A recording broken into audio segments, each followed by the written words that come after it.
prévoir une manifestation ville morte. Parlons-en. Il dit ville morte, mais en même temps, il menace tous ceux qui pourraient sortir. Ils disent donc, on va protéger vos véhicules, protéger vos enfants, pas d'école. Il a très bien dit que c'était volontaire. Attends, non. Quand ils font la campagne en distribuant des tracts, comme quoi, battez la Moutoukanayo, battez la Bana, Babi Maté, ainsi de suite, qu'est-ce que ça insinue? Qu'est-ce que mon véhicule à moi a à voir avec votre ville morte? Ville morte, ça sous-entend que vous ne sortirez pas dans la rue. Vous restez chez vous. Et comme c'est vous qui appelez à la ville morte, vous allez prêcher par les angles, vous allez rester chez vous. Ben maintenant, si moi je sors avec ma voiture, quel danger il y a? Parce que vous êtes resté à la maison. Parce que vous avez dit ville morte.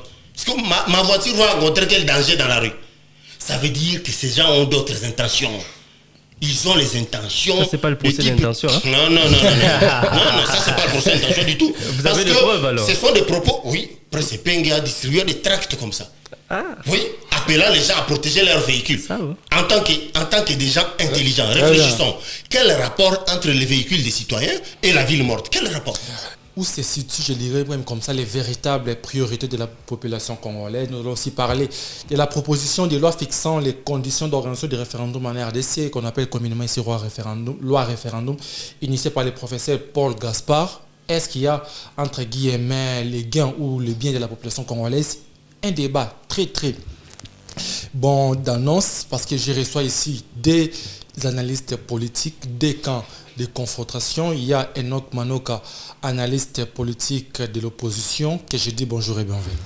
Bonjour Monsieur Moïse, bonjour à tous les auditeurs et auditrices d'Afro-Diaspo, bonjour à Monsieur Cissé Traoré. Je pense que le débat sera républicain parce que nous sommes là pour discuter de la République démocratique du Congo en toute objectivité. Très bien, merci beaucoup. Il y a aussi, comme je l'ai dit dès l'entame, Cissé Traoré, qui a toujours été le journaliste proche de la population, que je dis bonjour et bienvenue.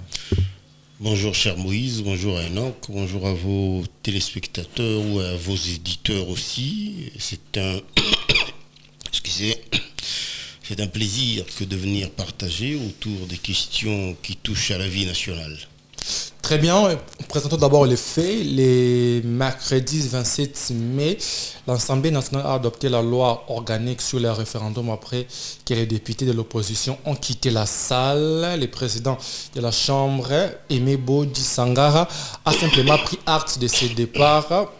La question à M. Traoré, peut-on parler d'un vote légitime et serein quand un texte aussi crucial pour l'avenir de la République démocratique du Congo, bien sûr, est adopté à l'absence totale de l'opposition parlementaire? Merci de la question. Le règlement intérieur de l'Assemblée nationale n'a pas fait de distinguo quand il s'agit de voter un texte de loi. L'Assemblée a dit qu'il s'agit qu'il faut tel type de quorum quand il faut approuver le rapport de la commission, parce qu'il s'agissait d'un rapport venant de la commission PRJ. Très bien. Mais parce que c'est un texte de loi que les parlementaires de l'opposition n'ont pas voulu approuver, c'est dans leur liberté que de vider la salle. C'est dans leur liberté. On ne pouvait pas les retenir manu militari pour qu'ils participent au vote. Ils ont manifesté la volonté de vouloir quitter la salle. Très bien. Ce qui est une liberté que le président leur a reconnue. Cependant, il y a d'autres qui, eux aussi, ont la liberté et le droit de continuer les travaux. Ce qui s'est passé justement. Et d'ailleurs, c'est le plus grand nombre qui était resté dans la salle, d'ailleurs. Oui. Qui a approuvé le texte. Qui est la majorité au pouvoir. Voilà. Et ça participe à la dynamique démocratique, qu'il y ait parfois divergence des vues autour de la question X ou Y, mais lorsque la minorité estime que elle n'est pas censée donner son approbation face à un texte X ou Y, c'est tout à fait normal que si elle le souhaite, qu'elle vide le lien. Très bien, merci beaucoup. Donc Manoka, vu les contextes politiques de la République démocratique du Congo, vu entre guillemets la tension entre l'opposition et les pouvoirs en place, vous ne pensez pas que c'était un peu immature pour les parlementaires ou les députés de l'opposition de vider la salle quand il s'agit des questions cruciales comme la loi entre guillemets référendum? Merci de la question, M. Moïse. Je pense que tout part de la motivation qui a poussé les élus du peuple, membres de l'opposition parlementaire, à quitter la salle. Il faut partir au-delà. Très bien. Lorsque vous prenez les contenus de la proposition de loi référendaire, il faut vous mettre d'accord sur le fait que cette loi vient en exécution de la Constitution. Parce que l'article 5 de la Constitution dit qu'une loi référendaire ou qu'une loi viendra fixer les conditions d'organisation du référendum en République démocratique du Congo. Très bien. Et la même Constitution a pris le soin de citer les matières en vertu desquelles on peut implémenter un référendum. Lorsque vous prenez l'article 2 de la Constitution, on vous dit que le peuple intervient par voie de référendum pour changer une capitale d'un endroit à un autre. Lorsque vous prenez l'article 214 de la même Constitution, on vous dit que le peuple intervient par voie référendum pour faire l'adjonction du territoire national. Lorsque vous prenez l'article 218 de la Constitution, on vous dit que le peuple intervient par voie référendaire pour accepter une initiative de révision constitutionnelle. Alors, les matières sont expressément limitées dans la Constitution. Mais lorsque vous prenez la loi référendaire dont il est question ici, l'article 4 vous donne déjà l'impression, en la lisant, c'est-à-dire cette loi, qu'on est parti au-delà des matières prévues dans la Constitution. Parce que lorsqu'on dit une loi vient fixer les conditions d'organisation, elle n'a pas vocation d'ajouter d'autres matières qui n'étaient pas prévues dans la Constitution. Mais par contre, à déterminer les cadres en vertu desquels on va organiser les référendums. Vous voyez un peu? Alors, ce qui fait que les élus de l'opposition, ayant compris que la machine qui est mise en branle tend à violer non seulement la Constitution, mais également à préparer un référendum qui tendra à changer la Constitution. Donc, c'était légitime de manifester les ras-de-bol, parce que déjà, les contenus de ces textes-là laissent présager que nous sommes en train de préparer un référendum pour le changement de la Constitution. Or, lorsque vous lisez la Constitution, le matière tel qu'est prévu pour les référendums n'ont rien à voir avec les changements. Même si vous prenez les articles 42, 43 et 44 de la loi référendaire, vous conviendrez avec nous qu'à l'intérieur, on parle des changements des règles constitutionnelles. Mais or, une loi qui vient exécuter la Constitution ne peut pas entrer en contradiction avec la Constitution. C'est là le principe. D'autant plus que c'est une loi qui fixe les conditions d'organisation du référendum prévues où dans la Constitution. Sur base de quelle matière? De 3 matières. Article 2, article 214, article 218. Maintenant, comment expliquer que l'on prenne une loi qui vient pour exécuter la Constitution, mais qui ajoute des matières non prévues dans la Constitution? Une autre raison de plus. On vous dit que le peuple prévu à l'article 5, lui, n'est pas limité. Parce que notre position a toujours été celle de dire que le peuple prévu à l'article 5, c'est un peuple limité par la Constitution parce que les cadres d'intervention de ces peuples est prévu dans la Constitution. Et ils disent que non, ce n'est pas limité. Prenons ça comme une évidence. Mais lorsque vous lisez la loi référendaire à l'article 15, si je ne m'abuse pas, on dit que la Cour constitutionnelle est les juges du contentieux des référendums. Or, on sait que, par principe en droit, lorsqu'un organe est illimité, son action ne peut pas être contrôlée par un autre organe. Alors, comment expliquer qu'un peuple qui est illimité puisse voir l'action posée par lui être contrôlée par la Cour constitutionnelle? Donc, c'est encore une preuve que le peuple est limité. Et en plus, si la loi référendaire est prise pour le changement des constitutions, comment expliquer que l'on prenne une loi en exécution de l'ancienne constitution pour le changement de cette constitution dont le changement n'est pas prévu dans cette constitution? Donc, cette loi est non seulement inconstitutionnelle, elle est également impropre à la consommation scientifique parce qu'elle viole tout le principe tel qu'enseigné en droit à l'université, même dans les théories du droit. Je veux d'abord vous dire, la politique de la chaise vide, vous ne pensez pas que vous ouvrez la voie très grandement ouverte entre guillemets l'opposition pour pouvoir amener tout ce qu'ils ont besoin? Parce qu'aujourd'hui, dans l'Assemblée nationale, ils sont prioritaires, ils sont majoritaires. Vous ne pensez pas que c'est retirer, c'est leur laisser les voies libres de faire ce qu'ils veulent?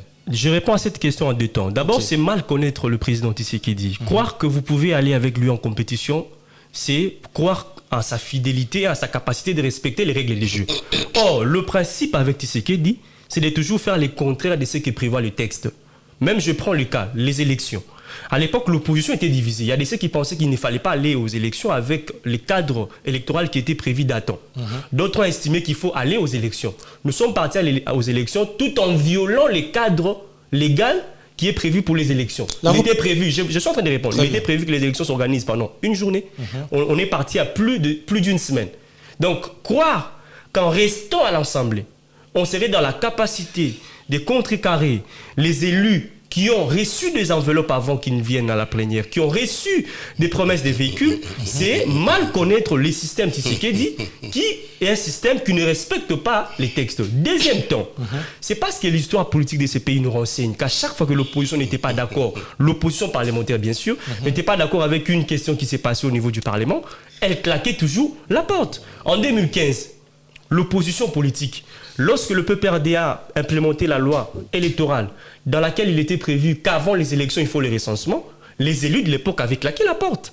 Et au-delà de claquer la porte, avaient implémenté des actions sur terrain qui tendront à imposer au pouvoir de respecter les règles de jeu. C'est comme ça que l'opposition a respecté le même schéma. Elle donc claque aujourd'hui, la porte et en même temps, il y a des actions... Toutefois que l'opposition ne sera pas d'accord, l'opposition se retirera toujours à l'Assemblée nationale. Non, il faut comprendre, c'est que nous sommes dans un système où vous êtes en face des gens qui ne respectent pas les règles des jeux. Des gens qui ne votent pas par conviction. Des gens qui ne votent pas par respect de principe. Mais des gens qui votent parce qu'ayant reçu des enveloppes avant, parce qu'il y a des soupçons tels que, dans certains couloirs politiques, que les élus ont reçu des fonds et ont été soudoyés pour donner les champs très ouverts. Par qui? Par les pouvoirs en place, bien sûr. Mais pour laisser le pouvoir en place. Ils sont du pouvoir en place. Comment ils seront consolidés par les pouvoirs en place? Je vous prends le cas. Jacquemain Chabani avait fait l'objet d'une motion de censure émanant d'un élu de l'Union sacrée. Mais cela n'a pas empêché que Jacquemain Chabani puisse implémenter certaines actions, comme les diraient certaines sources, qui tendraient à soudoyer certains élus pour que la motion ne puisse pas atteindre son résultat. Donc, ça, c'est une évidence. Laissez-moi continuer. C'est pas... Laissez-moi finir avec ma réflexion. Vous allez prendre la parole. Donc, ça, c'est le comportement de Tshisekedi. Et donc, je crois qu'ici, ne voyez pas l'action de l'opposition comme étant une action qui ne veut pas faire vivre la démocratie. Non. C'est parce qu'en face de nous, nous avons des gens qui sont contre la démocratie, qui ne respectent pas la démocratie, ce qui fait que le peuple, comme étant les derniers remparts dans une démocratie, il faut maintenant expliquer au peuple que ce qui est en train de se faire contre vous, c'est fait également contre vos intérêts. Ce qui fait que suivez la voie de l'opposition en respectant contre cette mesure, tout en respectant le nom de la République. Parce que moi, je ne suis pas pour ceux qui pensent qu'il faut marcher, brûler les 16 de partis politiques, détruire le bis. Ça, ce n'est pas le principe dans une démocratie. Si Tshisekedi ne respecte pas la loi, laissez l'exemple que nous pouvons lui donner pour qu'il respecte la loi. Commençons nous-mêmes par respecter la loi. Ce qui fait que les actions de l'opposition se feront en respectant la loi. Il y aura des villes mortes en respectant la loi. On ne va pas imposer aux gens de ne pas sortir ces jeux. Non. Ceux qui pensent que la ville morte ne les concerne pas peuvent sortir. Mais les Congolais qui pensent que ce qui est en train de se faire, c'est contre son intérêt, c'est contre l'avenir du pays, doit rester chez soi, sacrifier son intérêt pour l'intérêt général. Très bien. On va revenir sur la ville morte. Sissi Traoré, en parlant d'abord des députés nationaux, ils ont un mandat de la population. Vous savez très bien comme moi, quand il y a une élection, les députés rentrent à la base pour expliquer à la population pourquoi la population devrait les élire. Et aujourd'hui, nous parlons d'une loi cruciale. Est-ce que les députés, tant de l'opposition que de la majorité, ont eu le temps de rentrer à la base avant d'abord de voter, pour leur expliquer la loi que les députés et mandataires de l'opposition vont aller voter, entre guillemets, à l'Assemblée nationale? Vous ne pensez pas que l'opposition ne tient même pas compte de la population qu'il a portée à l'Assemblée nationale, si c'est Traoré? Vous parlez de l'opposition. Plutôt, je parle des députés. Des députés en général. Que ce soit de l'opposition ou de la majorité. Parce que jusque-là, nous n'avons vu aucune vidéo d'un député rentrant à la base pour expliquer d'abord cette loi référendaire avant de la voter à l'Assemblée nationale. Merci. Très bien. Alors, j'ai aimé la nuance. Vous dites, c'est vous qui n'avez pas vu des vidéos. Donc, si toi, tu n'as pas vu, moi, j'ai vu.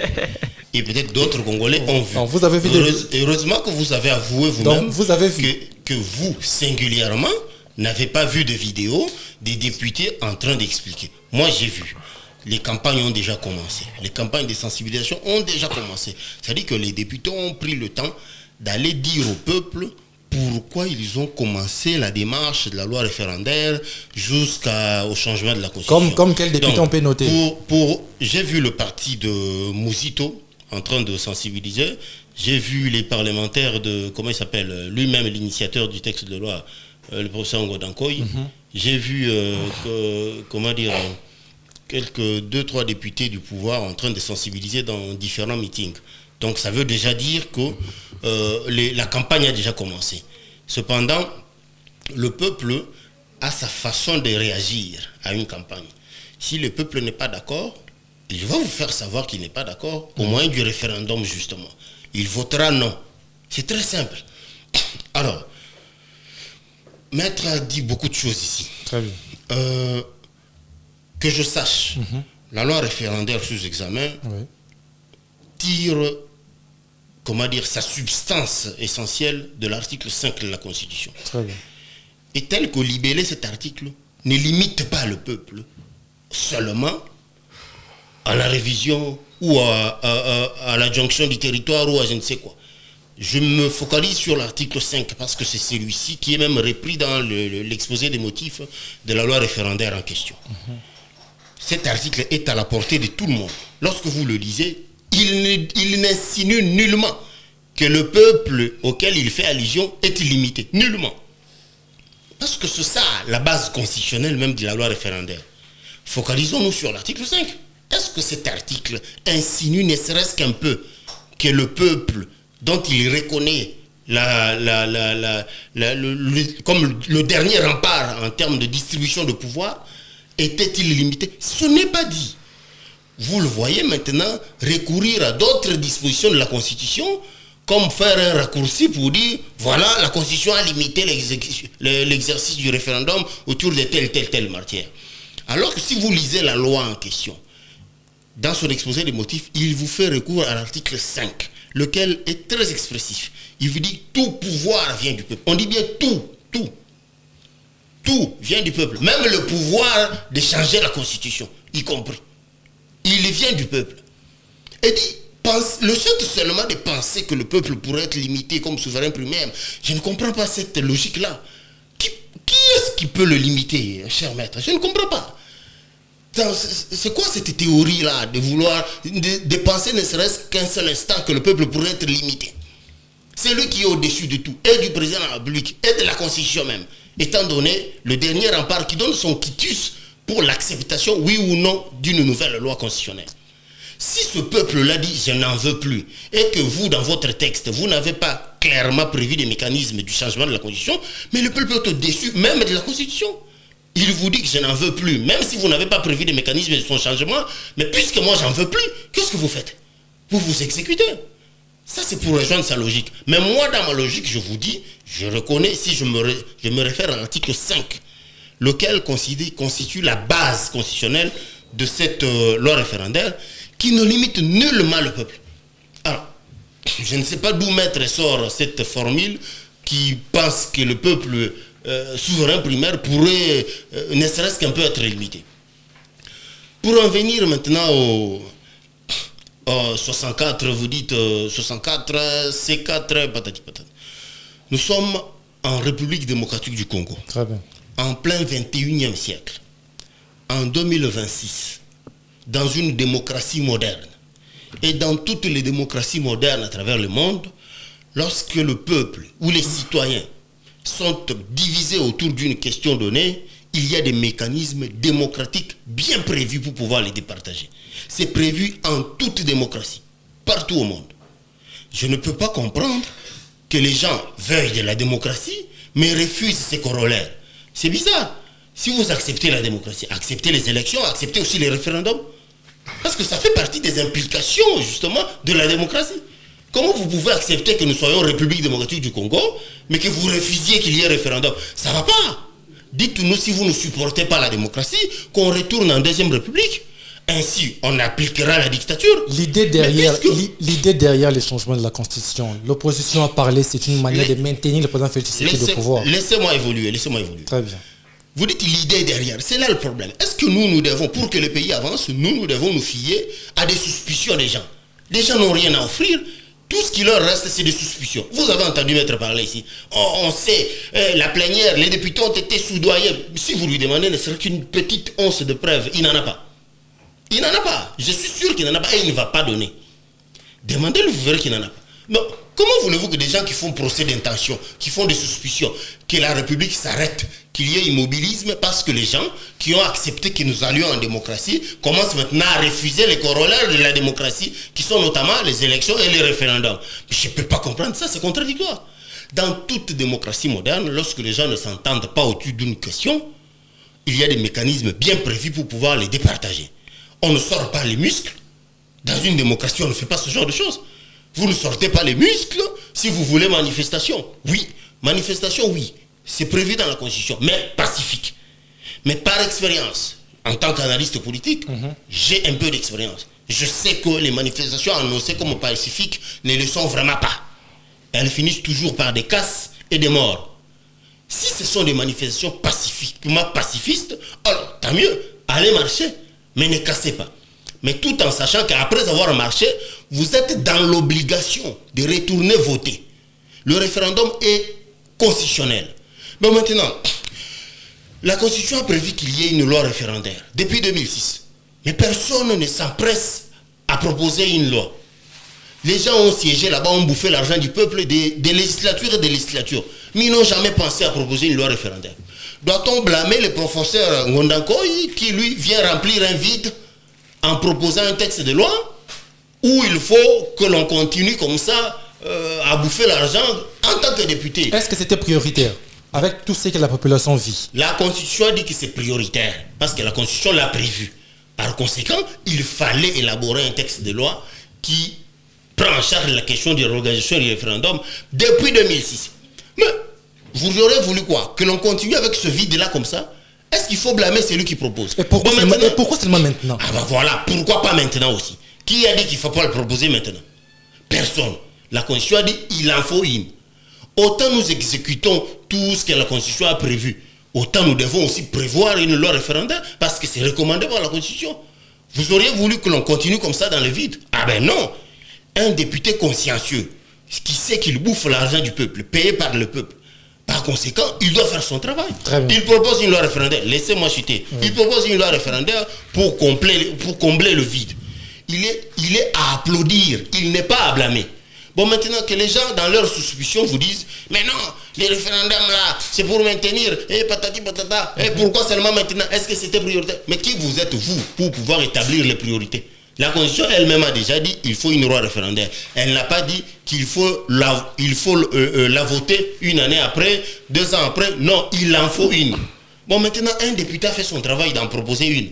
Mais vous commencez dans votre suspicion comme habitude. Vous dites, mais non, pourquoi seulement maintenant? Mais qui vous a dit qu'il fallait l'avoir après? Parce que la Constitution nécessite la Constitution précise qu'il en faut une. Je ne peux pas comprendre les faits que les députés entre guillemets de l'opposition ont quitté la salle. Vous ne pensez pas que c'est entre guillemets bluffer la démocratie? Parce que quand on parle de la loi référendaire, il faut que l'opposition s'y assiste et y mette aussi son point de vue.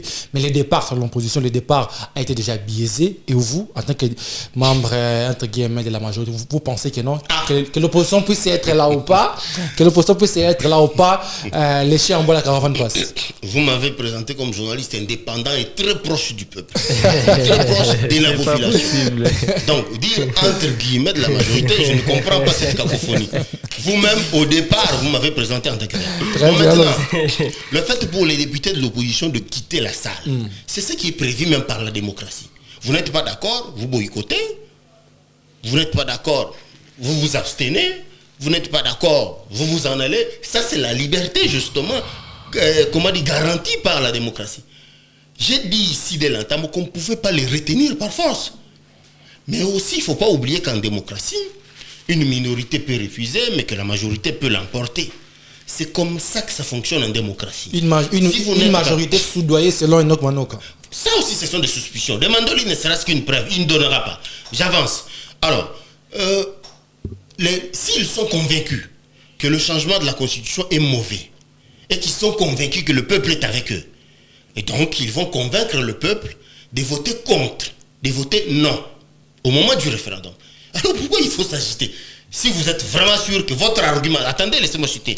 Si vous êtes convaincu que votre argumentaire selon lequel le changement de la Constitution est mauvais, vous allez faire savoir au peuple, lequel serait avec vous, d'après vous, que, écoutez, votez non au moment du référendum. Ainsi, le peuple va voter non et donc le changement ne passera pas. Mais pourquoi il faut gesticuler de la sorte? Prévoir une manifestation ville morte. Parlons-en. Il dit ville morte, mais en même temps, ils menacent tous ceux qui pourraient sortir. Ils disent donc, on va protéger vos véhicules, protéger vos enfants, pas d'école. Il a très bien dit que c'était volontaire. Attends, non. Quand ils font la campagne en distribuant des tracts, comme quoi, battez la Moutoukanayo, battez la Bana, Babi Maté, ainsi de suite, qu'est-ce que ça insinue? Qu'est-ce que mon véhicule à moi a à voir avec votre ville morte? Ville morte, ça sous-entend que vous ne sortirez pas dans la rue. Vous restez chez vous. Et comme c'est vous qui appelez à la ville morte, vous allez prêcher par les angles, vous allez rester chez vous. Ben maintenant, si moi je sors avec ma voiture, quel danger il y a? Parce que vous êtes resté à la maison. Parce que vous avez dit ville morte. Est-ce que ma voiture va rencontrer quel danger dans la rue? Ça veut dire que ces gens ont d'autres intentions. Ils ont les intentions. Ça, c'est pas le procès d'intention. Hein? Non, ça, c'est pas le procès d'intention du tout. Vous avez des preuves alors? Ce sont des propos, oui. Après, c'est Pengue a distribué des tracts comme ça. Ah. Oui, appelant les gens à protéger leurs véhicules. Ça, ouais. En tant que des gens intelligents, réfléchissons. Quel rapport entre les véhicules des citoyens et la ville morte? Quel rapport? La question sera répondue par Enoch Manoka. Quel rapport? Aujourd'hui, nous voyons même avec les faits Etienne Tshisekedi, quand il s'agissait de la ville morte, juste un mot d'ordre, la population restait à la maison. Aujourd'hui, selon, entre guillemets, c'est Traoré, l'opposition a distribué des tracts pour menacer en quelque sorte la population pour qu'ils restent à la maison, sinon ils vont peut-être perdre leur véhicule, entre guillemets, ils seront peut-être en insécurité à l'extérieur. À quoi rime des menaces et à la ville morte? Merci de la question, mon frère Moïse. Je commence par celle-là avant de revenir sur beaucoup de choses que mon frère Sissi a dit. Très bien. Alors, il faut poser de principe. L'opposition au sens des l'UDPS implique la voyoucratie, implique le banditisme. Parce qu'il vous souviendra à l'époque, à chaque manifestation politique, parce qu'il a dit qu'il n'a jamais vu une manifestation politique totalement pacifique. Pourquoi il l'a dit? Parce qu'il a observé 37 ans des luttes des l'UDPS, où à chaque fois qu'on disait marche, il fallait brûler les sièges de partis politiques, il fallait dire que Kabila était rwandais, il fallait dire que Moïse Katumbi n'est pas congolais, il fallait ravir des téléphones à nos mamans, il fallait détruire le siège de maison de certains caciques du PPRD de l'époque. C'est comme ça qu'aujourd'hui, puisque eux s'étaient comportés ainsi, ils pensent que leur comportement va également être aujourd'hui appliqué par l'actuelle opposition. Je vous prends maintenant le contexte qui est actuel. Très bien. Vous avez vu Angili, une milice qu'on appelle la force du progrès, monter au créneau pour dire que tous les Congolais n'ont pas le droit de sortir dans la rue tant qu'on n'aura pas changé des constitutions. Il a été blâmé par Kabouya. Je vous en prie. Il a été blâmé après un mois. Il faut prendre les choses dans leur contexte. Vous avez suivi un pasteur en Bujimaï dire que les Katangais qui sont contre le changement des constitutions doivent aller en Zambie. Ce sont des imbéciles. Il n'y a pas eu de réaction. Vous avez vu à Lubumbashi un pasteur qui traite des gens de Kafa. Vous avez vu pas plus tard que hier ici, un pasteur ici à Limba qui a dit que les opposants sont les bandoki. Ce sont des imbéciles. Vous parlez de Godempo. Je suis en train d'avenir. Je ne citerai pas les noms pour faire la promotion des gens. Vous avez suivi M. Kabouya à l'époque dire que pour notre pouvoir, nous sommes dans la capacité de distribuer les armes pour la protection de notre pouvoir. Et donc, mon frère Sissi Traoré fait la confusion entre la voyoucratie et le banditisme qui est les comportements premiers de l'UDPS et l'intellectualisme de l'actuelle opposition. Parce qu'avant, il disait quoi? Une opposition des télévisions, une opposition des réseaux sociaux. Mais là, aujourd'hui, ils disent que non, ils sont en train de distribuer les tracts. Mais qui ont commencé les menaces? Je ne suis pas pour le menace. Très bien. Je condamne cette action parce que moi, j'estime, lorsqu'on se bat pour la démocratie, on ne peut pas violer les règles démocratiques. J'accepterai qu'un citoyen qui n'est pas d'accord avec la ville morte sorte pour aller mener ses activités. J'accepterai également qu'un citoyen qui est d'accord avec la ville morte de rester chez soi. Je ne suis pas pour ces actions-là. Mais s'il faut citer les actions, s'il faut citer les excès, l'exemple primé dans cette république, c'est l'UDPS. Et je suis également en train de les renseigner. Donc, vous pensez que l'UDPS a peur de son propre passé, si on peut le dire comme ça. L'UDPS a peur de son propre passé, premier paradigme. Et l'UDPS pense qu'en étant voyou, les autres seront également voyous pour les contrecarrer. C'est comme ça qu'eux croient que quand on dit manifestation politique... Si vous n'êtes pas voyou, vous menacez les véhicules des gens, pourquoi? S'il vous plaît. Laissez-moi aller. J'ai commencé par poser de principe. Je ne suis pas pour de tels comportements. Si tel a été le cas, je les condamne fermement. Parce que moi, je pense que dans une démocratie ou dans une lutte démocratique, on ne peut pas combattre les règles démocratiques. Mais autant que nous condamnons cette action-là, serons dans la capacité de dire que le pasteur qui dit à ses fidèles que tous les opposants sont de Bandoki également, lui, il faut condamner son action. Ça, on ne le dira pas. Soyons également capables de dire que le président de mon parti politique auquel j'appartiens, qui avait dit que je vais distribuer les armes à Cissé Traoré également, pour défendre mon pouvoir, lui, il faut les condamner. Non, je les prends comme tel. Je les prends comme tel. Il n'est pas de l'UDPS, je les prends comme tel. Il est indépendant. Et donc ici... Proche du peuple aussi. Je vous en prie. Ici, M. Moïse, ne faisons pas de confusion. Très bien. Cette opposition, elle est différente de l'ancienne opposition par son comportement d'abord, par sa manière de faire. Et le pouvoir est dans une campagne de diabolisation. Hier, c'était l'opposition des télévisions. Quand ils ont vu qu'ils ont mis une manifestation, ils se disent, ah ben, ils veulent maintenant organiser les activités. Ils commencent encore une autre campagne de diabolisation pour dire, non, il fallait manifester pour la crise à l'est du pays. Donc, ils commencent à choisir pour nous les actions à mener. Ils choisissent pour vous les méthodes des actions à mener. Et comment est-ce que vous devez vous comporter? Non! Ça n'a pas de sens. Je reviens maintenant sur ce qu'il avait dit. J'ai fait ces petits lancements et vous allez continuer. Nous avons toujours vu ici dans ces pays, les pouvoirs écoutent toujours la loi de la force. On l'a vécu avec UDPS dans ces 37 ans d'opposition. Quand il y avait la force du progrès entre guillemets, Kabila sentait vraiment la pression. Vous pensez qu'avec votre façon de faire l'opposition en intellectualisme, entre guillemets, ça fera peur à Tshisekedi qui a fait 37 ans de l'opposition? Moïse, la première peur, c'est celle-là. Je vous en prie. Entre guillemets. Je vous en prie, M. Traoré. La première preuve que vous avez qu'ils ont peur, ils commencent déjà des campagnes de diabolisation alors que les actions sur le terrain n'ont pas encore commencé. Si l'opposition ne représentait absolument rien, pourquoi commencer à craindre et dire que non, vous deviez manifester pour la crise à l'est du pays? C'est parce qu'il y a de craintes. Vous avez suivi beaucoup de communicateurs de la majorité aujourd'hui qui vous disent que c'est Kabila qui finance l'opposition. Tout ça pourquoi? Parce qu'ils se disent que non, ce qui est en train de venir à l'adhésion de la population. Et la crainte est telle que, puisqu'ils savent que leur gestion est macabre, puisqu'ils savent que les actions qu'ils posent sur le terrain ne rencontrent pas les desiderata de la population, il faut diaboliser l'opposition au niveau de l'opinion pour qu'elle ne soit pas consommable. Je peux vous rassurer que sans la voyoucratie, sans le banditisme, cette opposition sera capable d'émater les gens qui ne respectent pas la loi. Avec quelle pression? Avec quelle pression? Une pression qui aura l'adhésion du peuple tout en respectant la loi. Parce que vous voulez me ramener dans une dimension. Vous pensez que la pression, c'est brûler les partis politiques comme ce fut le cas avec eux? Non. Nous, on connaît qu'en face de nous, il y a des voyous. Mais pourquoi se comporter en voyou pour faire changer un voyou? Non. Pour changer un voyou, soyez un être rationnel et le voyou va prendre l'exemple auprès de vous. Mon frère Sissi a parlé du peuple. Vous savez, le problème, c'est qu'il est parti dans tous les sens sans comprendre d'abord les contextes du débat. Très bien.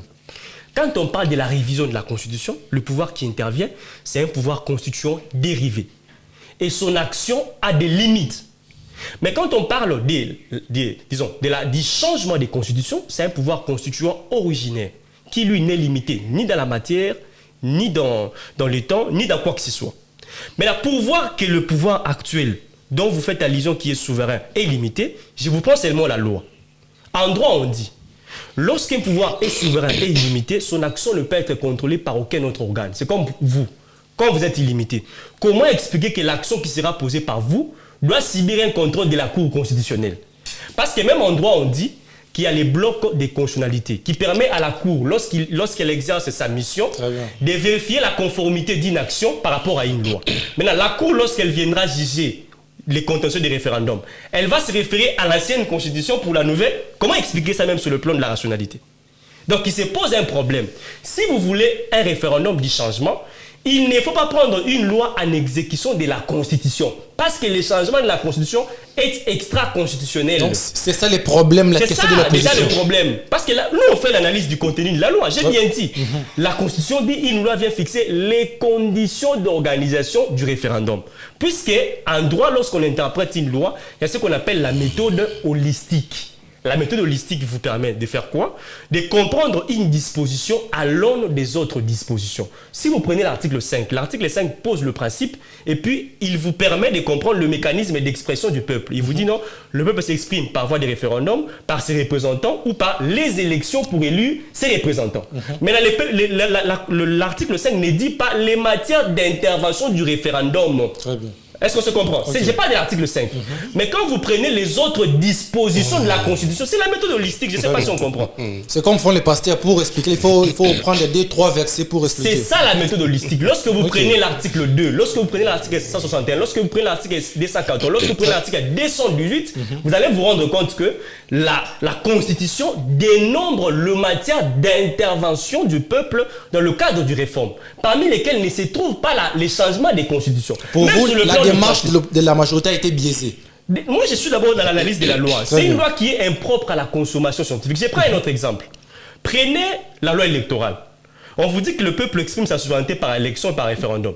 Mais cela n'a pas pour autant interdit aux constituants de prévoir d'autres dispositions qui traitent des élections. Les cas d'espèce, prenez l'article 72 de la Constitution, on vous dit les conditions pour être candidat à la présidence de la République. Vous voyez un peu? Ce qui fait que pour interpréter l'article 5 pour le cadre des élections, il faut y ajouter également l'article 72 qui parle également des élections. Mais la mauvaise interprétation, c'est laquelle? C'est prendre une disposition de façon isolée pour déduire une interprétation biaisée. Pourquoi déjà? Pour citer M. Moïse. Rapidement. Comment expliquer sur le plan de la rationalité qu'un texte puisse prévoir sa mort? Ça existe dans quel pays? Qu'il me cite ne serait-ce qu'un exemple en droit comparé d'une seule constitution au monde qui a prévu son changement. Ça n'existe pas. Mais l'effet de donner le pouvoir ultime à la population, ce n'est pas prévoir sa mort. Non, quand on parle de la souveraineté nationale appartient au peuple, qu'il exerce comment? Par référendum et par élection. Les élections s'organisent comment? Loi électorale et certaines dispositions de la Constitution. Les référendums s'organisent comment? Loi référendaire et certaines dispositions de la Constitution. Or, la loi référendaire est prise en exécution de la Constitution. Donc, elle ne peut pas être en contradiction avec certaines dispositions de la Constitution. D'autant plus que la loi doit passer par un contrôle de constitutionnalité. Lequel contrôle va vérifier la validité de cette loi à la Constitution. Donc, s'il faut bien vous comprendre, la Constitution n'a pas prévu son changement, donc il n'y aura pas de changement de la Constitution. La Constitution n'a pas prévu son changement. S'ils veulent changer des constitutions, ils ne peuvent pas prendre des lois référendaires en exécution de la Constitution, d'autant plus que le peuple prévu à l'article 5 de la Constitution, c'est un peuple qui est encadré par la Constitution, dont les matières d'intervention se trouvent, entre autres, la révision de la Constitution et non son changement. Maintenant, je lui prends un exemple. Selon la loi, s'il faut changer la Constitution, il faut prendre en compte quelle loi? Voilà. Lorsqu'il faut changer des constitutions, c'est d'ailleurs la question qu'il faut aller partir. Très bien. En droit, on parle des mécanismes d'établissement d'une constitution. Il y a deux modes. Il y a les modes démocratiques et il y a les modes autocratiques. Dans les modes démocratiques, les peuples interviennent et en amont et en aval. Soit qu'il intervient en amont seulement ou en aval. Qu'est-ce qu'il faut faire? On se trouve dans un cadre où on se dit, bon, on est en face d'une crise, il faut changer des constitutions pour adopter l'actuelle constitution aux nouvelles réalités du peuple. Très bien. Vous prenez une loi référendaire qui n'est pas une exécution de l'ancienne constitution, qui détermine les mécanismes de l'élection d'une assemblée constituante, qui, elle, aura pour mission de faire quoi? D'élaborer la constitution et qui, par après, viendra soumettre la constitution au référendum. Mais et on fait quoi? Ils font du chef de l'État l'autorité suprême. Prenez l'article 42. Il peut dormir chez lui. Il se réveille un bon matin, il appelle le président de l'Assemblée nationale, le président du Sénat et certains experts. Très bien. Après analyse, ils se disent non, l'actuelle constitution n'est plus adaptée aux réalités du pays. Ils changent la constitution. Donc les peuples n'interviennent même pas en amont. Et en plus, Moïse, quel est l'intérêt que mon frère Cissé a aujourd'hui de changer la constitution avec les référendums dont les peuples de l'Est ne seront pas dans la capacité de voter l'actuelle constitution? C'est la grande question. C'est ça la balkanisation. C'est comme ça que Honoré Ngwanda avait dit une chose. Que M. Félix Antoine Tshisekedi est venu nous enlever les flous qu'on avait en face. Je répète ce qu'Honoré Ngwanda avait dit. Il a dit, il a 3 missions. Laver le Rwanda, endormir les peuples congolais et asseoir la balkanisation du pays. Et aujourd'hui, lorsqu'on prend ce qui est en train de se faire, on a l'impression, parce que je répète les propos de Honoré Ngwanda comme une source, que ce qui est en train de se faire est réellement ce que Honoré Ngwanda nous avait dit. Pourquoi? Parce que la constitution est l'acte créateur et fondateur d'un État. Un peuple qui ne vote pas des constitutions est censé ne plus être régi par cette constitution-là. Alors, si aujourd'hui, nous, on fait les référendums ici, à l'Est, il n'y a pas de référendum, Nanga reste régi par l'ancienne constitution, il déclare l'indépendance de ces coins là-bas. Qu'est-ce qui va arriver? Donc, selon votre logique, je chute directement avec vous. Donc, il n'y a pas moyen de faire référendum parce qu'il y a guerre à l'Est. Est-ce qu'il y aura moyen de faire les élections de 2026 parce qu'il y a guerre à l'Est? Ce qui est évident, c'est que techniquement parlant, et pour les élections, et pour les référendums, on ne peut pas l'organiser tant qu'à l'est du pays, il y a une crise sécuritaire. Très bien, merci. Voilà pourquoi, en tant qu'opposition, on propose à ce que, puisque nous sommes en face d'un problème, puisque nous sommes en face d'une crise qui détruit notre pays, retrouvons-nous autour d'une table avec Sissi Traoré qui a des idées pertinentes, avec le chef de l'État et tous nos compatriotes. On réfléchit autour de cette crise et voir les voies des sorties. La crise sécuritaire qui gangrène les pays à l'est de notre République, pour qu'on voie dans quel mécanisme on peut trouver des solutions. Parce que la solution au problème des Congolais ne viendra pas de l'Orient, de l'Occident ni du Moyen-Orient. Ça viendra d'ici chez nous. Merci beaucoup, je serais très content de discuter avec Sissi Traoré sur comment est-ce qu'on va régler la crise à l'est du pays. Qui de m'asseoir avec lui aujourd'hui, discuter constitution alors qu'à l'est du pays, il y a les gens qui décèdent jour et nuit. Merci beaucoup. Vous avez beaucoup à dire, Sissi Traoré. Nous sommes vraiment à la fin. Vous le dites, je crois. En bref. Il faut. Nous sommes à la fin. L'État nous est imparti. L'État nous est imparti. Mais que soutient les chefs de l'État. Changement de la Constitution, loi référendaire. Qu'est-ce que vous en dites avec tout ce que le maître Manoka a dit? On ne peut pas organiser les élections parce que d'abord, pour ce qui concerne l'élection présidentielle, la loi électorale dit que la circonscription du président de la République, c'est toute l'étendue du territoire. Je considère qu'il est tout à fait logique que lorsqu'une partie du territoire échappe au contrôle de l'État, qu'on n'organise pas d'élection présidentielle. C'est tout à fait normal. Et pour ce qui est du référendum, la loi ne précise pas cela. Et par conséquent, donnez-moi la disposition qui dit que le référendum doit se tenir sur toute l'étendue du territoire. C'est une proposition de loi. Dites-moi, qu'est-ce qui le dit? Et par conséquent, les référendums, même la loi en chantier, comme les élections. Même la loi en chantier ne le dit pas. J'en ai le draft ici même. Même la loi en chantier ne dit pas que le référendum est censé se tenir forcément sur toute l'étendue du territoire. Donc, j'estime que les deux n'obéissent pas aux mêmes règles. Par conséquent, l'un peut s'organiser sans l'autre. C'est-à-dire? Alors, qu'est-ce qui peut s'organiser sans l'autre? Le référendum, bien entendu. Sans les élections. Évidemment. Puisque je vous ai expliqué que organiser les élections maintenant, sans d'autres parties du territoire, c'est violer la loi électorale. Et ça, le peuple à l'Est. Parce que toute l'étendue du territoire, c'est l'inscription électorale du président de la République. Mais pour le cas du référendum, la loi ne nous exige pas qu'il se tienne sur toute l'étendue du territoire. Mais comment cette loi va s'appliquer à une population qui n'a pas participé à son élection, entre guillemets? Non mais, vous dites vous-même que le référendum est une forme d'élection. Oui. Je vous donne un exemple. En 2023, il y a des contrées qui n'ont pas voté Félix Tshisekedi. Mais ils le reconnaissent aujourd'hui comme leur président. Non. Les caractères en 2018, est-ce que Maître peut me laisser parler. Sincèrement, je vous protège, parler. En 2018 aussi, il y a des citoyens qui n'ont pas voté. Certains pour des raisons sanitaires, d'autres pour des raisons sécuritaires. Mais n'ont-ils pas reconnu comme leur président celui qui est issu de ces élections-là, auxquelles ils n'ont pas pris part? Mais là, nous parlons de combien de territoires?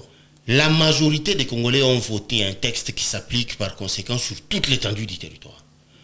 Les Congolais, la majorité d'entre eux ont voté un président de la République qui gère tout le monde, y compris ceux qui ne l'ont pas voté.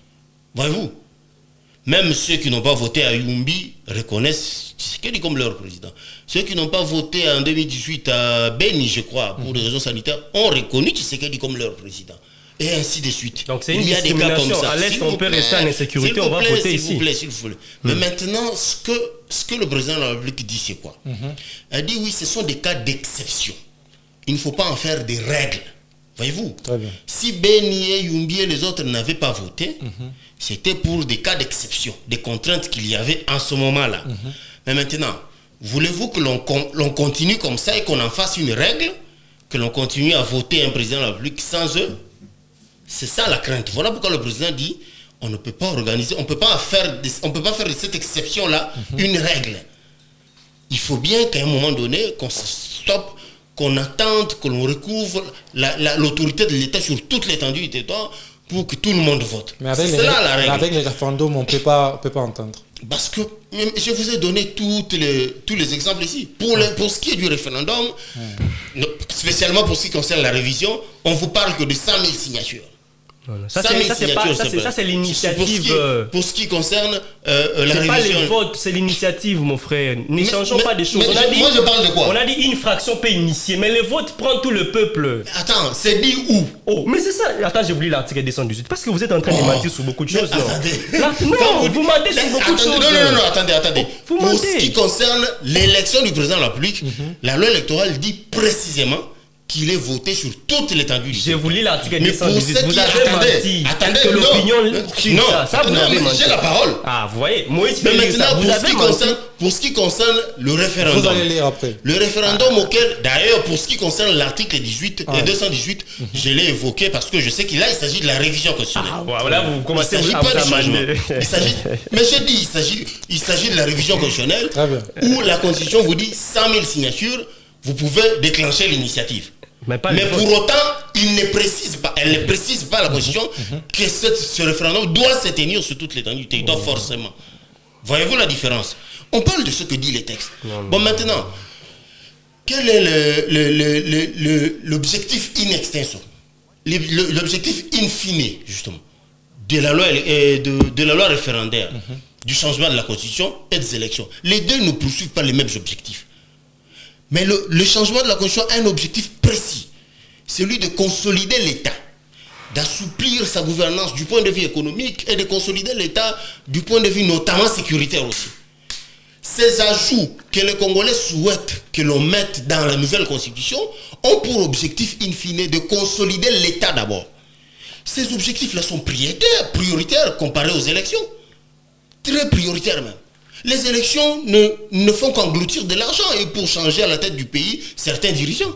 Mais le référendum dont on parle pour changer la Constitution a un objectif crucial. Mais vous n'avez pas Comme laissé c'est Kabila. D'abord, Vous n'avez pas laissé Kabila le faire à l'époque, quand vous l'avez combattu. non, moi je n'ai pas vu Kabila initier une loi référendaire et vouloir Claude changer la Machal- Constitution. Claude Machal avait pris cette initiative et vous étiez descendu dans la rue. Non. Vous étiez Moi, descendu dans la rue. Ah, vous m'avez vu. Ah.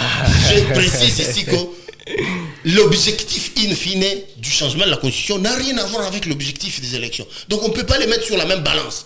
La balance penche forcément et vite du côté du changement de la Constitution. Mais qu'est-ce que Parce vous direz à ceux qui l'objectif, disent c'est de que consolider l'État. votre objectif, c'est de maintenir Tshisekedi de pouvoir?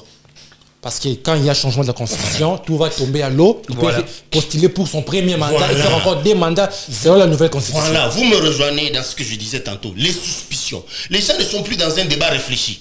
Même si vous leur proposez quelque chose de bien réfléchi, et comme ils ont des suspicions dans leur tête, sans réfléchir, ils opposent une opposition farouche, Mais- sans réfléchir. mais c'est logique. Vous dites vous-même, Mais c'est logique.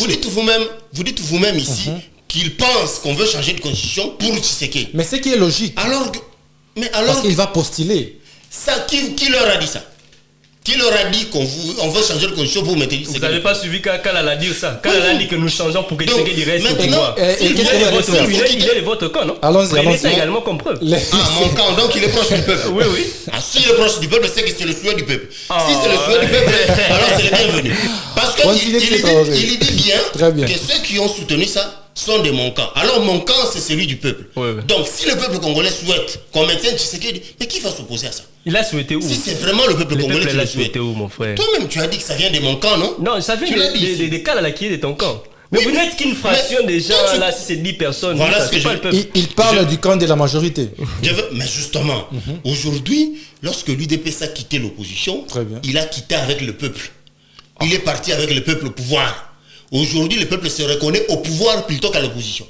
Et vous allez sentir ça. C'est pas la force du pouvoir qui est le peuple. Il y a un premier test grandeur nature. Vous allez voir. Quand C'est Les celui trois, du mais- 3. Vous allez voir. C'est le tout premier test. Très bien. Grandeur On va nature. chuter On avec ça. verra comment ils vont mordre la poussière. Très bien. Mais je vous dis, retenez ici que l'UDPS a quitté l'opposition pour aller au pouvoir et il est parti avec le peuple.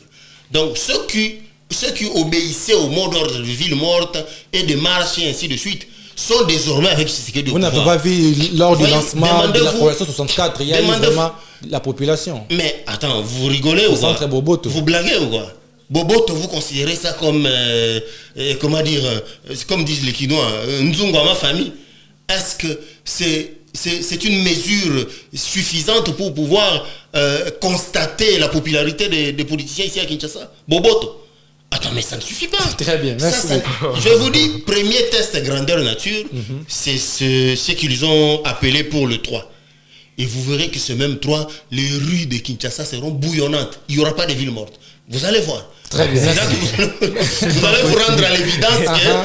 vous rendre à l'évidence que ces gens ne représentent plus rien. Il n'y a plus de connexion entre eux et le peuple. Le peuple ne les écoute pas. Très bien, merci beaucoup. C'est ça la force d'une opposition. Il faut qu'on vous écoute lorsque vous donnez un mot d'ordre. Très bien. Mais vous verrez qu'on ne les écoute même pas. Enoch Monor va répondre à cette question. L'état n'est pas bien choisi. Nous sommes au mois de juin, les élèves font l'examen. Quel parent va permettre que son enfant reste à la maison, rate l'examen, parce qu'il y a entre guillemets les mots d'ordre de l'opposition, ville morte. Vous ne pensez pas que ça tourne un peu à mal contre l'opposition? Et si aujourd'hui la ville morte n'est pas respectée, que va dire l'opposition? Que la population est avec Tshisekedi et on doit tout laisser aller? Merci de la question. Je peux vous rassurer d'une chose. L'UDPS, en quittant le pouvoir, elle est partie avec les voyous qui constituent la force du progrès, mais pas avec le peuple congolais. Donc on ne peut pas confondre la milice force du progrès avec le peuple congolais. Le peuple congolais est resté du bon côté de l'histoire qui consiste à combattre. C'est quoi les bons côtés de l'histoire? Les bons côtés de l'histoire, c'est ceux et seuls qui combattent la dictature qui est en train de s'installer à la tête de la République démocratique du Congo, où vous avez une faction de gens qui pensent que un seul individu doit détenir à lui seul l'avenir d'une nation, alors que si c'est Traoré peut être chef d'État demain et que partant de sa philosophie, si j'en ai l'ambition, mais qui t'a dit que j'en ai l'ambition? J'ai dit vous pouvez, donc j'ai supposé. Si j'en ai l'ambition. J'ai bien dit, vous pouvez être chef d'État. C'est comme ça que Tshisekedi aujourd'hui s'entoure des gens qui n'ont pas d'ambition. Des gens qui ne sont qu'à sa gloire. Des gens qui ne sont là que pour dire que non, Fachi Beton ou Kwantombolo. Des jeunes gens de mon âge qui viennent en politique et qui pensent que Tshisekedi peut rester là jusqu'en 2100. Mais pourvu qu'ils reçoivent $1000 le mois, $500 le mois et servir les intérêts. Toujours dans des insinuations, sans preuve. Toujours dans des insinuations. Le mercredi, il n'y aura pas. On lui a demandé les preuves, c'est ce qu'il les a données. S'il vous plaît. Je te protège, continue. S'il vous plaît. Vous avez parlé de la journée du mercredi. Il faut vous rassurer qu'il n'y a pas une activité scolaire les jours de la même journée. L'opposition ne va pas échouer. Déjà ici, j'ai toujours dit que la vraie opposition, c'est les peuples. Et ces peuples, c'est lui qui est contre ce qui est en train de se passer. Vous avez vu, Angili, comment on a détruit tous les sièges de la milice Force du Progrès par le peuple congolais pour avoir estimé que ces gens perçoivent des taxes. Non, s'il vous plaît, mon frère, on doit parler des évidences. Au-delà de l'analyse qu'on fait, il ne faut pas nier les évidences. Moi, j'habite à Massina. Lorsque vous partez à Petro-Congo, la Force du Progrès perçoit les taxes auprès des motards. Et les motards s'étaient levés le mercredi passé. Il parle d'Engili, quartier 7. La Force du Progrès percevait les taxes là-bas. Et le peuple congolais... En qualité de qui? Mais pas c'est une milice. Ils ont tout. Vous avez vu les phénomènes des Gramaniques récemment? Il ne s'agit pas de la force trouvé, du s'il progrès. vous plaît. C'est que les gens ne comprennent pas c'est quoi. Oh. Il y a des éléments de la force du progrès, de l'UDPS donc, qui se retrouvent dans des organisations telles que Achako, Aseko, et qui perçoivent 500 francs, 100 francs, des droits de taxes, des droits de parking. Et ça c'est normal. C'est la ville qui organise ça, c'est normal. Les gens confondent tout. Vous voulez protéger la force du progrès. Laissez-moi continuer. Je vous dis ce qui est vrai. Il ment. Je ne mens pas. Vous ne vivez pas à ce sont des gens de Achako, des organisations que l'hôtel de ville reconnaît. Et qu'est-ce que vous racontez? Malheureusement, il se fait qu'au sein de ces organisations-là, il y a des gens issus de la force du progrès de l'UDPS. Si on va construire les Congo dans la défense même de l'abus, rassurez-vous que demain, ce que vous posez comme action aujourd'hui se répercutera contre vous. Parce que ce que nous on est en train de dire aujourd'hui, ce n'est pas parce que nous sommes contre le chef de l'État. C'est parce que ce que nous vivons dans ces pays est contre le règle. Vous ne vivez pas à Tchangou. Allez-y vous informer. Moi, je vous donne les points chauds. Moïse, il a très bien dit. S'il vous plaît, Moïse, je vous donne un autre camp. Des fonctionnaires de l'État, mais membres de la force du progrès. Qui donne le nom de cette taxe. Et quel est l'acte? Non, s'il vous plaît. On parle de quoi? Très bien. On parle de quoi? Passerelle Pascal, en bas. Cachot de la force du progrès. Vous passez à 20h, on vous arrête, on vous ravit les téléphones. Il ne vit pas là-bas. Et le problème avec eux, c'est quoi? Il pense que quand on a la facilité de rencontrer Kabouya, on a la facilité d'avoir $1000 le mois, on croit que le Congo est bon, le Congo avance. Donc, c'est ça ton débat. Oh, s'il vous plaît. C'est ça le débat, s'il vous plaît. Que des insinuations. Vous êtes intolérant, apparemment. Mais oui, parce que vous n'êtes que dans les insinuations. C'est tout à fait normal qu'on ne vous tolère pas. Vous êtes des choses que vous dites là. C'est ça le débat. Il dit, on perçoit $1000 chez Kabouya, on perçoit ceci, les députés ont perçu ceci. Il dit beaucoup de choses, mais sans aucune preuve. Et je pense que c'est ça le bon débat. Au départ de cette émission, dans la journée du J'en viens. Ok. Au départ de l'émission, j'ai cru que j'avais en face de moi le journaliste indépendant. Mais maintenant, là, je me rends compte que j'ai en face de moi un membre de la force du progrès déguisé. Parce que quand on parle de la force du progrès, il est mal à l'aise. J'ai parlé de l'UPS ici. Non, mais vous êtes de la force du progrès. Il est en train de mentir. S'il vous plaît. Mon problème, c'est les mensonges qui te caractérisent. Il n'a rien dit. Mais quand j'ai parlé de la force du progrès, il se voit mal à l'aise. Très bien, terminé. Je comprends. Je connais l'affaire. J'ai en face de moi un membre de la force du progrès. Terminé rapidement. Alors je viens avec la journée du mercredi. J'ai un message au peuple congolais. Très bien. Le peuple congolais doit comprendre une chose. Ce combat n'est pas un combat de Délice Sanga, de Martin Fayoulou, de Jean-Marc Abound et de tout ce qui va avec. C'est un combat de la dignité congolaise. C'est un combat de la liberté du peuple congolais. C'est un combat de la démocratie congolaise. Nous avons en face de nous des gens qui sont intolérants. Des gens qui pensent que le peuple, c'est la milice de la force du progrès. Les gens qui pensent que ne pas être d'accord avec Tshisekedi, c'est être rwandais.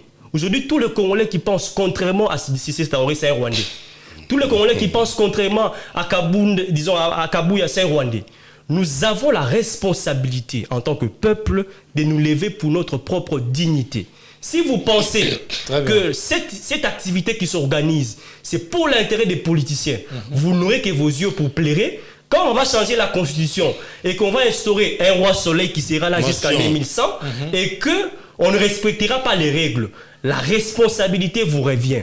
Levez-vous, sacrifiez votre travail, sacrifiez ce que vous recevez chaque jour en termes d'argent pour l'intérêt du peuple, pour mater les Cissé Traoré et toute la bande de la force du progrès qui pense que la République démocratique du Congo est une affaire d'un groupuscule des gens. Aujourd'hui, M. Magnon, tout de suite, rapidement, pour prendre un exemple, allons-y. Les opposants ne fréquentent même pas la 10e rue, alors que nous avons la liberté de sillonner l'intégrité du territoire congolais. Vous savez pourquoi? Pourquoi? Parce que nous avons des intolérants. Moi, je peux parler à la 10e rue. Pourquoi? Mais parce que vous avez les amis de Cissé Traoré, qui défendent aujourd'hui chez vous ici, qui sont intolérants, qui tabassent les gens, qui ont tabassé Franck Diongo. Si ce n'est pas la milice force du progrès, ça il dira que ce n'est pas la force du progrès. Donc le peuple congolais, vous devez comprendre une chose, il n'y a pas de liberté sans lutte. Il n'y a pas de droit sans lutte. Vous avez la responsabilité de lutter pour votre liberté. Restez chez vous le mercredi. Et après le mercredi, l'opposition va adapter son agenda avec les activités scolaires de nos enfants. On ne va pas accepter qu'il y ait une activité les jours où les enfants doivent aller faire les examens. Et après ça, il y aura des fortes mobilisations. Pas de mobilisation contre la démocratie, pas de mobilisation pour brûler les sièges de partis politiques. On va respecter les lois de la République, mais on va marcher pour dire non à la dictature de Tshisekedi, pour dire non à la milice force du progrès, ceux qui les défendent, et pour dire oui à la démocratie. Oui, merci, je vais conclure. Au respect de la Constitution. Merci. Rapidement, vous concluez. Alors, vous concluez, nous passons. Peuple congolais, ce que vous devez retenir est que vous lancez aussi les messages. Ces gens ici, ne les suivez pas. Chaque Congolais doit vaquer à ses occupations pour trouver son pain quotidien. Et tenez que leurs enfants, leurs frères, les enfants de Fayoulou, de Sessanga et des autres ne seront pas là pour observer avec vous, ou la marche ou la ville morte, ils ne seront pas là. Par conséquent, oubliez-le. Et vous-même, vous savez que ceux qui sont au pouvoir, c'est eux qui représentent vos aspirations les plus profondes. Vous avez le malheur d'avoir en face un pouvoir qui connaît tous les méandres de l'opposition. C'est votre malheur. Ça, c'est le malheur que vous avez. Vous avez en place un pouvoir qui connaît tout, et alors tout qui tourne autour de l'opposition. Et maintenant, il vous dévance, il a une longueur d'avance sur vous. C'est ça le malheur que vous avez. Nous avons un test à grandeur nature pour ce 3. Je vous promets, vous verrez, les rues seront bouillonnantes. Les bureaux seront remplis, les marchés, ainsi de suite. C'est là que vous verrez que ces gens ne sont pas écoutés par le peuple. Le peuple est désormais au pouvoir avec vous avez suivi la force du progrès. C'est comme ça que vous allez voir. Non, mais s'il vous plaît, moi je t'ai laissé parler aussi, non? Non, moi je t'ai laissé parler. Ceux qui ne vont pas sortir, il faut les chasser. Non, protégez-moi. Je vous protège. Je suis en train de conclure. Parlez. Retenez que la force du progrès ne perçoit pas des taxes ça et là. Non. Il s'est fait que dans les organisations reconnues par l'hôtel des villes, telles que Achako, Aseko, ainsi de suite, il y a des membres de force du progrès dedans. Et ça, c'est tout à fait légitime. En tant que des Congolais, c'est tout à fait normal. Comment on peut engager les Congolais dans ces organisations-là? Mais malheureusement, ils confondent ceux qui perçoivent au nom de Achako et de Aseko, comme ils sont issus de la force du progrès, ils considèrent que c'est la force du progrès qui prend l'argent. Alors que c'est faux et faux. Alors les soucis de la force du progrès. S'il vous plaît, laissez-moi aller. Poursuitez. Là, il n'en parle pas. Je salue le ministre Doudou Famba, dont la perspicacité dans la gestion est prouvée au vu sur tout le monde. Je précise ici que le ministre Doudou Famba, dans le cadre de l'implémentation de la facture normalisée, le moratoire avait déjà pris fin et que toutes les entreprises, tous les souscripteurs sont désormais dans l'obligation de commencer à émettre les factures normalisées. Faute de quoi, vous allez être poursuivi. La facture normalisée a plusieurs avantages. Les avantages, c'est que l'État va renflouer ses caisses. Tous ces commerçants, des supermarchés et autres, tous ceux qui vendent là, qui déclarent moins qu'ils ont fait en termes de bénéfices auprès de l'État, ne pourront plus le faire parce que l'État aura les moyens, la DGI aura désormais les moyens de pouvoir contre-vérifier, de checker. Vous pouvez faire des bénéfices allant à 1 million, mais vous déclarez que vous en avez fait 10 000. Voyez-vous? Mais la DGI aura désormais, au moyen de la facture normalisée, le pouvoir de contre-vérifier et d'affirmer les déclarations que les entrepreneurs font. Ceci pour renflouer les caisses de l'État et dans l'intérêt du peuple congolais. Voilà pourquoi je disais tantôt ici que tout ce que le régime fait tourne autour de l'intérêt du peuple. Voilà pourquoi le président lui-même vous avait dit que le salut du peuple, c'est la loi suprême. Le peuple lui a dit, Monsieur le Président, c'est vrai que vous avez dit que 2 mandats, c'est épuisant, mais nous, en tant que souverain primaire, nous vous imposons de rester là. C'est le souverain primaire qui l'a dit. Mais nous avons des réseaux sociaux, nous avons des sondages d'opinion, nous avons tout. Mais toute cette technologie sert à ça. Nous pouvons avoir les aspirations du peuple au moyen des sondages. Merci beaucoup. On en a déjà fait. Moïse, faisons une prochaine émission. Mettez les téléphones ouverts. On appelle le peuple pour qu'ils disent que s'ils sont oui ou contre les Pas de problème. Excellent. Avec les téléphones ouverts. Très bien. Très bien. Maître Manoka, c'est la fin. Vous avez le dernier mot de la fin pour que nous clôturons. Encore. Non, mais les derniers mots. Les derniers mots. Vous avez salué les ministres. Vous avez salué Doudou Famba. On vous a laissé parler. C'est moi qui concluais. C'est moi qui ai conclu l'émission. Ça lui a fait Martin Fayoulou. Non, nous on ne fait pas. Non, il ne va pas les mentionner. Nous on ne fait pas la politique des atalaks où il faut citer les noms des gens. On appelle Simotena, tout ça. Non, on ne fait pas la politique des atalaks. Nous, la politique, c'est la réflexion. On vient, on réfléchit, on part. J'ai pas besoin de citer les noms de quelqu'un pour que je vienne prendre les transports après. Ça, c'est pas l'habitude. Mais tu cites Tshisekedi. Non, ça c'est pour critiquer Tshisekedi. Ça c'est pour critiquer. Alors ici, monsieur Moïse, on doit se mettre d'accord sur une chose. J'appelle à la conscience de la jeunesse congolaise, celle qui se trouve actuellement à l'UDPS et qui n'a pas de travail, celle qui se trouve actuellement à l'Union Sacrée qui n'a pas de travail. On appelle à la conscience. On doit se lever pour mater la dictature. Je demanderai également à l'Union Sacrée, à nos frères Cissé et consorts. Il n'y a que les imbéciles qui ne changent pas. Vous avez l'opportunité aujourd'hui. Vous n'avez pas intérêt que Tshisekedi demeure au pouvoir parce que vous avez combattu pour la démocratie. C'est la volonté du peuple. Vous avez combattu... Non, ce n'est pas la volonté du peuple. C'est la volonté de la milice. Nous sommes déjà à la fin. Le peuple l'exprime au moyen des sondages d'opinion. Je peux vous rassurer d'une chose. Prenons rendez-vous avec l'histoire. Tshisekedi n'aura pas de nouveaux mandats dans ces pays. Même si vous changez le même, si la et la constitution, Moïse, ne sera pas changée. Nous sommes quel jour? Nous sommes le lundi. Le lundi 1er juin. 1er juin 2026. Je suis avec mon frère Cissé Traoré. Prenons rendez-vous avec l'histoire. Vous ne changerez pas de constitution et Tshisekedi n'aura pas un 3e mandat ni un nouveau mandat sur le joug d'une nouvelle constitution. Merci beaucoup à vous aussi auditeurs. L'émission termine ici. 1 heure du temps de débat, tout est déjà fini. On a consommé 1 heure du temps de débat. Partagez en masse cette émission, consommez. Si ça aurait dit sortez, évacuez vos occupations les 3 et notre Manoka dit restez à la maison pour défendre vos droits, à vous de juger. On se retrouve à la prochaine pour une émission. Ce sera téléphone ouvert. Préparez déjà vos mégas, votre connexion, vos minutes d'appel. Ça sera vraiment un débat ouvert avec des poids lourds, des poids lourds politiques de notre pays. On se dit au revoir et à la prochaine.